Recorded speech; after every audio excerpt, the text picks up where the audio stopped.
სოფლიო მემკვიდრეობის ძეგლის გელათის სამონასტრო კომპლექსში შემავალი მთავარი ტაძარი დაზიანებულია. ღვთისმშობლის სახელობის ტაძრის კრამიტი დაატყდა ტაძარში, წყალი ჩადის და კედლის მხატვრობა სველდება. გამოშრობის შემდეგ კი მხატვრობის ფრაგმენტები ცვივა და ასე ნადგურდება შუა საუკუნეების ერთ-ერთი უნიკალური არქიტექტურა და სოფლიოს ისტორიული მემკვიდრეობის ძეგლი გელათი.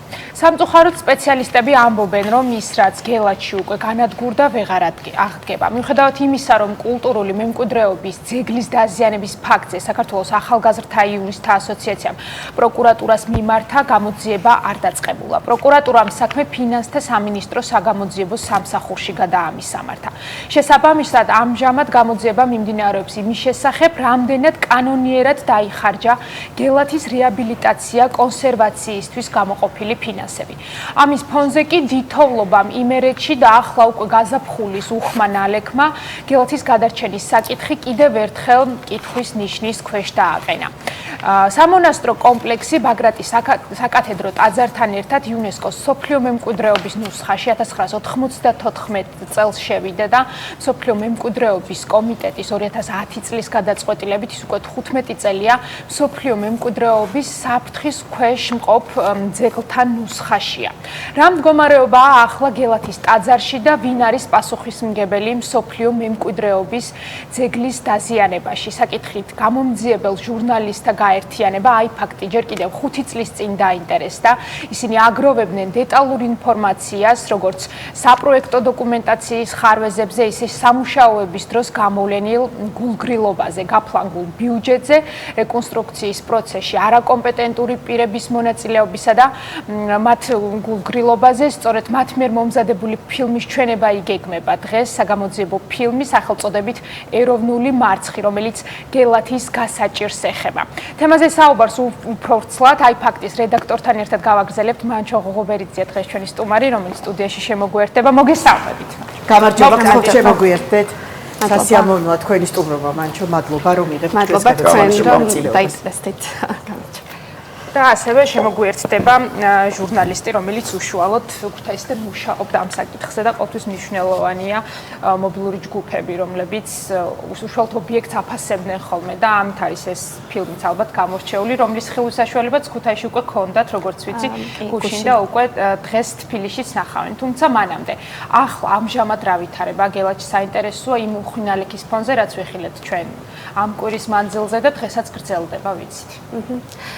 დღეს მდგომარეობით რაც ცნობილია, რაც ვიცით, არის რომ გელათში ისევ მიმდინარეობს სამუშაოები, ამჯერად გუმბათზე დაიწყეს დროებითი გადახურვის კონსტრუქციის მოწყობის სამუშაოები, რაც ნიშნავს, რომ არ ვიცით ვადები, რა თქმა უნდა, ეს გამჭვირვალობის პრობლემა ყველა ეტაპზე არის გელათში, არ ვიცით ვადები როდის დასრულდება, მაგრამ ვიცით, რომ ახლა უნდა მოაწყონ კონსტრუქცია, რომ შემდეგ იმას დაიმაგროს დროებითი გადახურვა, ეს საჭიროა იმისთვის, რომ გასაგებად მარტივად რომ თქვა, რომ აიხადოს კრამიტი, რომელიც არის დაზიანებული და შემდეგ მოეწყოს ახალი გადახურვა იმისთვის, რომ მერე უკვე ღიაცის ქვეშ აღარ იყოს ტაძარი და შიგნით მხატვრობას და მოზაიკას აღარ ქონდეს, ასე ვთქვათ, ტენიანობის და სისვლის საფრთხე. ხო, თუმცა საინტერესოა იმის ფონზე, რომ იყო უხინალექი დიდთოვლობა ზამთარში. ჩვენ ვიცოდით, რომ გაზაფხული ამ ხრივ რთული იქნებოდა, მაგრამ ეს პროცესი არ დაწყებულა იმ დიდი თოვლის გამო, რომელიც ამ ზამთარს მოვიდა იმერეთში, არც წელს და არც შარშან ზამთარში. ხო, უფრო ვრცელ პროცესი აქვს საუბარი და ეს დოკუმენტაცია, რომელსაც თქვენ აგროვებდით და იდეაში მთელი საგამოძიებო ფილმი, ასე რომ დავარქოთ, ამას ემსახურება. საინტერესოა ყველაზე დიდი დაბრკოლება, რომელსაც თქვენ წააწყდით, როგორც ჟურნალისტი. ჯგუფი, გამომძიებელ ჟურნალისტთა ჯგუფი ამ თემაზე მუშაობის დროს. რა პრობლემა გამოიკვეთა ყველაზე მკაფიოდ? კი, თქვენ სწორად აღნიშნეთ 2020 წლიდან, როცა ცნობილი გახდა, რომ დაზიანებული იყო ეს კრამიტი გელათზე, ჩვენ იმ პერიოდიდან მოყოლებული ვაშუქებთ გელათის ამბავს, თავიდან ეს ეხებოდა კრამიტის დაზიანებას, პროექტში ხარვეზებს, პროექტის შემსრულებლის და დამგეგმავის, ასე ვთქვათ, გულგრილობას, სამსახურებრივს და არაკომპეტენტურობას, შემდეგ უკვე ამას მოყვა მხატვრობის დაზიანება, ამას მოყვა მოზაიკის დაზიანება, რომელიც დღემდე მის მდგომარეობა რეგრესშია და ამას თვალნათლივ ხედავთ და ჩვენს ფილმშიც ეს სამწუხარო და ძალიან სევდიანი საყურებელი კადრები იქნება თუ როგორ გაუარესდა მისი მდგომარეობა ბოლო პერიოდის განმავლობაში და ეს დაზიანებები თვალხილული არის შეუიარაღებელი თვალითაც კი და შემდეგ ამას მოჰყვა გადახურის პრობლემები, კონსტრუქციის პრობლემები და მართლა აი ყველა დოკუმენტს როცა ვეხებოდით და ვცდილობდით რომ გაგვიანალიზებინა ჯერ ჩვენ შეგვესწავლა ასობით დოკუმენტი იყო წლების განმავლობაში ასეთი და შემდეგ სპეციალისტებთან ერთად რომ ძალიან სპეციფიკური საკითხია ბევრი არქიტექტურული თუ კონსტრუქციული თუ ინჟინრული დეტალია რაც მნიშვნელოვანია რომ სწორად გადმოგვეცა მკითხველისთვის ყველა ამ დოკუმენტში იყო ხარვეზი იყო არასრულყოფილება და საიმედო და სანდო არც ერთ ეტაპზე არ ყოფილა გელათში მიმდინარე სამუშაოები. კონკრეტულად რა ხარვეზია თქვა საუბარი ჩვენ ვიცით რომ არაერთხელ გამოიყო დაფინანსება ბიუჯეტიდან და თან საკმაოდ დიდი იყო რამდენიმე მილიონ ლარზე იყო საუბარი აქ იმისთვის რომ გელათი აღდგენილიყო ხო აი თქვა ფინანსურ საკითხებთან დაკავშირებით ჩნდება ხოლმე ყველაზე მეტად კითხვები ეს თანხები დაიხარჯა იმისთვის რომ რეკონსტრუქცია მომხდარიყო თუმცა საბოლოოდ ვერ შედგა ხო დღესაც ვიცით რომ გელათის კარი დახურულია ყველასთვის. კი, 2023 წლის გაზაფხულიდან, როცა სამინისტრომ ვიცით, რომ მოიხსნა პასუხისმგებლობა და გადააბარა გელათის რეაბილიტაციის საქმე მთლიანად საპატრიარქოს, ამის შემდეგ 12 მილიონ დოლარი ნახევარი არის გამყოფილი საპატრიარქოსთვის გელათის რეაბილიტაციისთვის. თუმცა ამის შემდეგ, რაც სამინისტრომ გადააბარა საპატრიარქოს ეს საქმე, კიდევ უფრო მეტად პრობლემა გახდა გამჭვირვალობა ამ სამუშაოების. იქამდე თუ ეს ხდებოდა მაგალითად სახელმწიფო შესყიდვით, შეგვეძლო გვენახა ტენდერი, დოკუმენტი, ხარჯ თაღრიცხვა თუ რას ხმარდებოდა, ვინ იყვნენ დაქირავებულები და ასე შემდეგ. საპატრიარქოს პირობებში ეს ყველაფერი სრულად ჩაიკეტა და მიუხედავად იმისა, რომ ჩვენ ძალისხმევას არ ვაკლებდით, რომ ყველა პოზიცია ყოფილიყო ჩვენ სტატიებში ობიექტურად გაჟღერებული და მათ მუდმივად ვახსენებდით თავს და დაჟინებით ვთხოვდით, წერილობით თუ სატელეფონო ზარებით, რომ მოეცათ ჩვენთვის ეს ინფორმაცია, მათი პასუხები ყოველთვის არის ზედაპირული, ჩვენ დეტალურად არ ვიცით ეს თანხები კონკრეტულად რას მოხმარდა, თუმცა ამაზე მეტად ალბათ პრობლემა არის ის, რასაც ვხედავთ. ის რომ ახლა გელათი არის რკინის კონსტრუქციებში მოქცეული და ისინი რაღაცნაირად ქმნიან იმის განცდას და თითქოს ასე ხატავენ სურათს, რომ მიმდინარეობს სამუშაოები და როგორც შიო მუჯირმა ერთხელ თქვა, რაც ახლა გელათში ხდება, ეს არის ღვთისწყალობაო, ასე აფასებენ და სპეციალისტები, ვინც ახლა იქ მუშაობენ, ჩვენ რომ დავურეკეთ, გვეუბნებიან, რომ არაფერია სანერვიულო და იმასაც უსვამენ ხაზს, რომ ჟურნალისტები სპეკულირებთ და განზრახ სიტუაციას ვამძიმებთ. ნუ ჩვენ რა თქმა უნდა საუბრობთ ფაქტებით. ის რომ გელათის დაზიანებული მხატვრობა, რომელიც ტენისგან დაზიანდა 2020 წელს, დღემდე ზიანდება. სპეციალისტებთან ინტერვიუს დროსაც ისინიც ასე გვეუბნებოდნენ, რომ აი ამ წუთას ჩვენი საუბრის დროსაც ზიანდება გელათი. და ეს მოხდება იქამდე, სანამ არ ექნება დაცული სანდო სახურავი გელათს. ეს დღემდე არ აქვს და კი აი დიდ თოვლობის დროს ეს უბრალოდ თვალნათლივ გამოჩნდა, იმიტომ რომ თოვლის თეთრი საფარი იდოდა, ამას უბრალოდ თვალისგან ვერ დაგვიმალავდნენ, მაგრამ იქამდეც იყო ეს პრობლემები. ჩვენ ხედავდით, რომ ის თეთრი ქსოვილი, თხელი ქსოვილი, რაღაც ფარდისებური, რომ ფრიალებდა ქარში და ძალიან მარტივი იყო იმის მიხვედრა, რომ იქ წვიმის წყალი შეაღწევდა და ესეც პრობლემა არის მაგალითად, იმიტომ რომ პროექტით გათვალისწინებული იყო მყარი ერთგვარი პლასტიკატისებური მასალა, რომელსაც ქარი ვერაფერს დაუშავებდა, ასე ვთქვათ, მისი მოძრაობა დაუშვებელი იქნებოდა, მაგრამ ნუ ჩვენ ვნახეთ, რომ ახლა აქ არის რაღაც თეთრი ქსოვილი, რომელიც ჩვენც რომ ვიყავით ადგილზე ჩასულ და გადავიღეთ, მით უმეტეს ამ ტერიტორიაზე ხშირად იცის ხოლმე ძლიერი ქარი და ის ფრიალებდა და საერთოდ არ იყო იმის განცდა, რომ დაცულია ის ადგილი. და საქმე ის არის, რომ ამ მარტივად რომ გაიგოს მაყურებელმა, რატომ არის პრობლემა, რომ ეს არის ვთქვათ თხელი ქსოვილი და იქ წყალი აღწევს. სახურავი, რომელიც ახლა გელათაფარი არის დაზიანებული. დღემდე არ არის გამოცვლილი. და ამ დაზიანებული სახურავის ქვემოთ არის მათ შორის უნიკალური მე-12 საუკუნის მოზაიკა. ანუ საპატრიარქო ამბობს, რომ იქ ყველაფერი რიგზეა, მიდის სამუშაოები და ჩვენ ვაზვიადებთ დაუშვათ, მაგრამ რამდენად არის მათი პასუხისმგებლობაში, რომ ეს ამას მიხედოს უბრალოდ, ხო?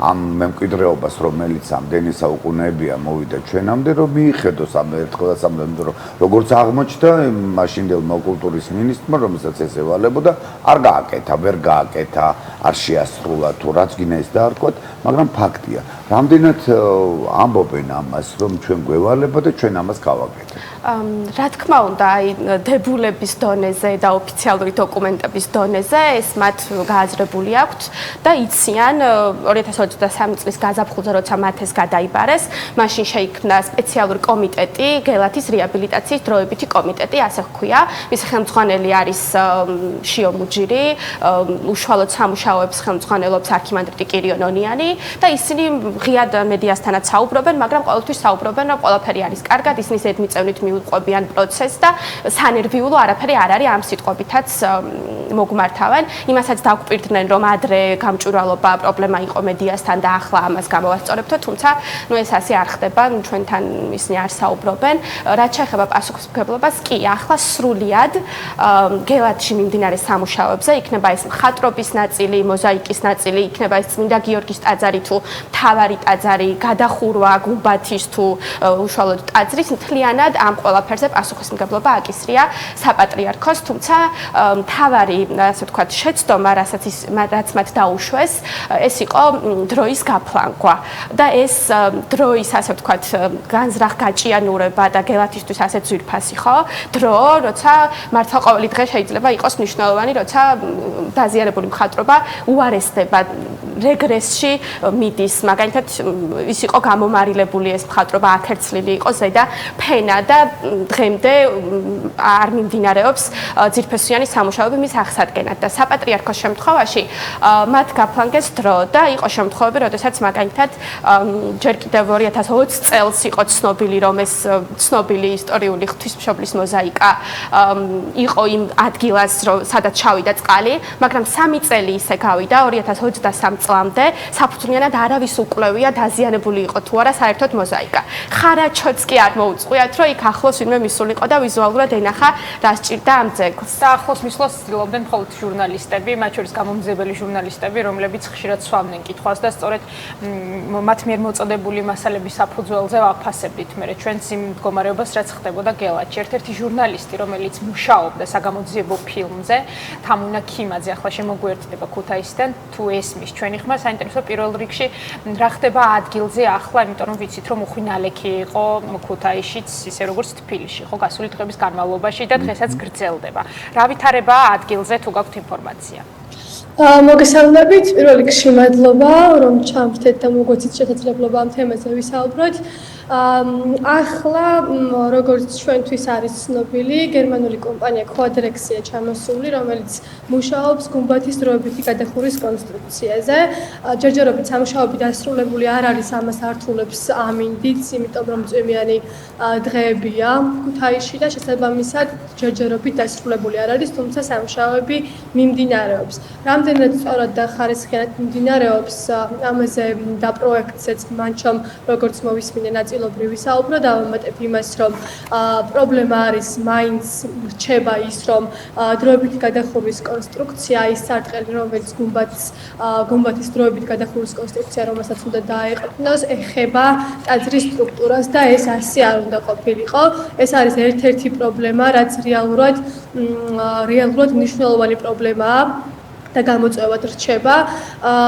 ვინაიდან ყველა თავიდან გვარწმუნებდა ამაში, რომ დროებითი გადახურვის კონსტრუქცია ტაძარს არ შეეხებოდა, მაგრამ ნახეთ გამოტეხილი წირთხლები, ნახეთ როგორ ეხება ეს კონსტრუქცია გელათს და ჩვენ ყოველ შემთხვევაში არ გვაქვს სიმშვიდი საფუძველი, ვინაიდან არ გვაქვს დოკუმენტაცია, სადაც შეფასებული იქნება ის რისკები, რასაც ეს საბოლოოდ გამოიწვევს. თუნდაც კლიმატურად უნდა შესწავლილი იყო, თუნდაც სეისმურ მედეგობრივად უნდა შესწავლილი იყო და შესაბამისად ჩვენ ეს დოკუმენტაცია არ მოგვეპოვება, არც ვიცით რეალურად არსებობს თუ არა. ირწმუნებიან, რომ ყველა რისკი გათვლილია, თუმცა ხელმისაწვდომი ჟურნალისტებისთვის და დაინტერესებული მხარისთვის ეს დღემდე არ არის. ხო, თუმცა თამარა, საინტერესო ვინმე თუ დაინტერესდა იმ ფაქტით გაზაფხულზე, რამდენად დიდ პრობლემებს გამოიწვევდა ის თოვლის საფარი, რომელიც ნახეთ, როგორი დიდი იყო იმერეთში. ამ ზამთარს და ყოველს ჰქონდა მოლოდინი მოდინი რომ როცა თული დაიწყებდა დნობას და დაერთვებოდა ამას ნალექი გაზაფხულზე, ისევ იმ შედეგს მივიღებდით, ხო? იმ პროცესის მონაწილეები გავხდებოდით, რაც უკვე 5 წელია გრძელდება და მან ჩომაც ახსენა, რომ ეს დრო ყველაზე ძვირფასია ამ შემთხვევაში გელათისთვის. გამოსავლის გზების ძიების დროს ყველაზე ეფექტურად თქვენ რა გეკვეთებათ? ან თქვენთან საუბრის დროს რესპონდენტები თუ იღებენ საკუთარ თავზე პასუხისმგებლობას? დიახ, ნახეთ 2025 წლის აპრილია, ხო?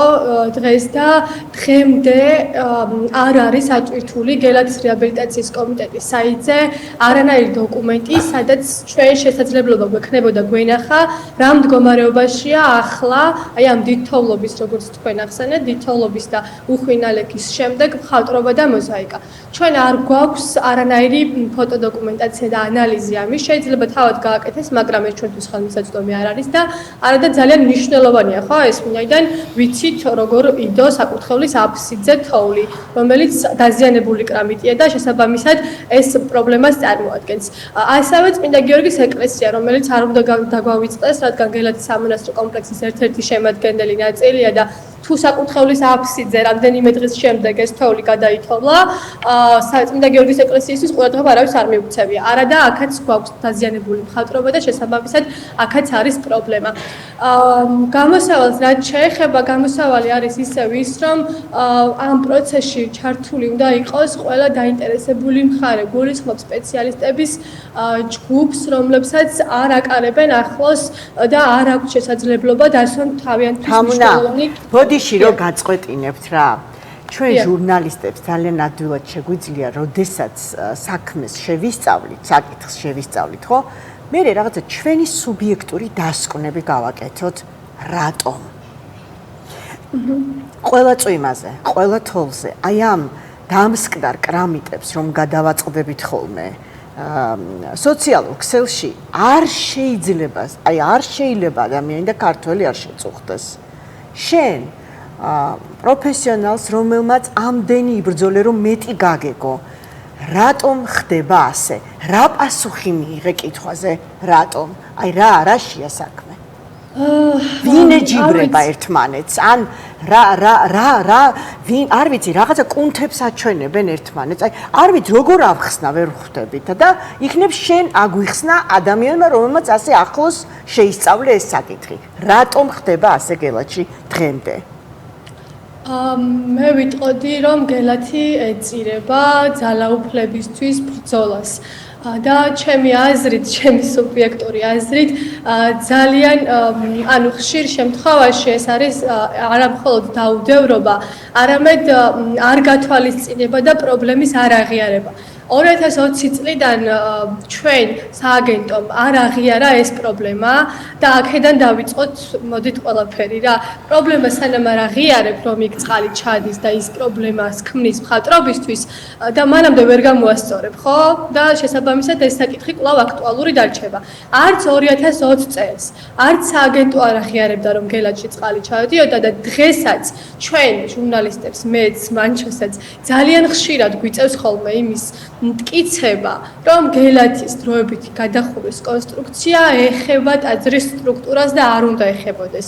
რეალურად ეს თვალშისაცემია, ხო? დრონითაც გადავიღეთ, ჩვენ ფილმიც გავაკეთეთ და გადავიღეთ და შესაბამისად ჩანს ეს ყველაფერი, ყველანაირი ვიდეოთი, ფოტოთი და ასე შემდეგ. თუმცა ამას ვამტკიცებთ, არ უნდა ვამტკიცებდეთ, ეს ისედაც ცხადი უნდა იყოს მათთვის, ვინაიდან იქ დგანან ისინი. ჩვენ ხო არ ვართ ხარაჩოზე და ვხედავთ, მაგრამ რასაც ხედავთ, ამითაც უკვე თვალშისაცემია ეს ფაქტი და შესაბამისად მე ვიტყოდი, რომ პრობლემას არ აღიარებენ იმას, რომ გელათს საფრთხე ექმნება და საფრთხის რისკები დღემდე არსებობს და ეს იწევს მერე ყოველივე იმას, რასაც იწევს, რომ არ გვაქვს რეალურად ის შედეგი, რაც გვინდა ყველას რომ გქონდეს, ხო, გელათს გადაჭრეს და მხატვრობა გადაჭრეს. მადლობა თამნა, ჩვენ ამ თემას დაუბრუნდებით. ძალიან მნიშვნელოვანია, რომ ფილმი არსებობს უკვე, რომელიც ვიწრო ჯგუფებს დაეხმარება უკეთ აღიქვას პრობლემა და ეს ფილმი შეიქმნა სწორედ სწორედ საგამოძიებო ფილმი, სწორედ თქვენი დამსახურებით, ეს აიფაქტის რედაქტორი მანჩო ხოღობერიძე და გამომძიებელი ჟურნალისტი ამავე მედიიდან თამნა მიქიმაძე ქუთაისიდან პასუხობდა TV პირველის კითხვებს. მე მადლობას გადაგიხდით ჩვენს გადაცემაში მონაწილეობისთვის. ამ ფილმსაც უკვე იხილავენ თბილისში, მაყურებელი, ვისაც ექნება სურვილი რომ ნახოს, დღეს საღამოს 10 საათზე შედგება ჩვენება თბილისში პარლამენტის მიმდებარედ კლასიკური გიმნაზიის მოპირდაპირე მხარეს, როგორც ვიცი, ქუთაისში უკვე ნახა ნაწილმა ეს ფილმი და საინტერესოა უკვე შეფასებები და გამოხმაურებაც და მნიშვნელოვანია რომ იმ პირებმაც ნახონ ეს ფილმი, ვისაც ალბათ ყველაზე მეტად ეხება ის რაც ხდება დღეს გელაჩი.